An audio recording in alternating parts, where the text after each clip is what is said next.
தரைக்குமாய் உள்ள நான் போயிட்டு வந்துட்டேன்.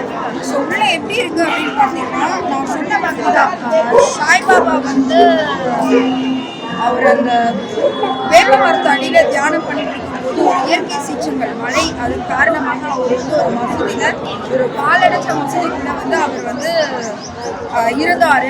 அங்கே வந்து அவர் குளிர் காயறதுக்காக என்ன பண்ணினாரு அப்படின்னா ஒரு தீகளை மூட்டிருக்காரு. ஸோ அந்த விஷயம் இன்னைக்கு வரைக்குமே இந்த இடத்துல அணையாமல் மெயின்டைன் பண்ணிட்டு வராங்க.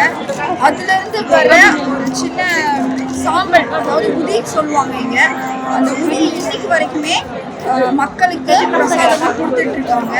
ஸோ அது எனக்கு ரொம்ப கிடைச்சது, எனக்கு ரொம்ப பெரிய ஹாப்பினஸ்.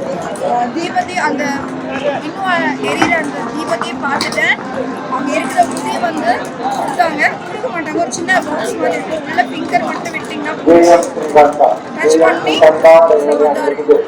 வெளியே வர்ற கவுண்டர் இருக்கு. இதோட பேக்கெட் வந்து பார்த்தீங்க அப்படின்னா டொனேஷன் அப்படிங்கிற ஒரு கவுண்டர் வந்து துவாரகைக்கு பின்னாடி இருக்குங்க. அங்கே போனீங்க அப்படின்னா குட்டி குட்டி பேக்கெட்டாக உங்களுக்கு வந்து டிஸ்ட்ரிபியூட் பண்ணுறாங்க.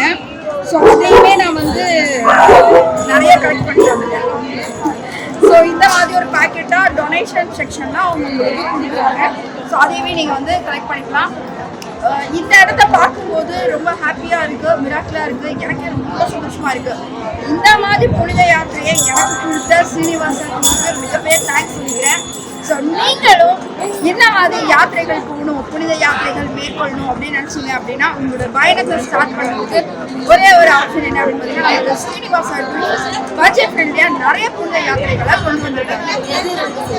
உடனே அவங்களுக்கு கால் பண்ணுங்க, அவங்களோட யாத்திரையை புக்கிங் பண்ணுங்க.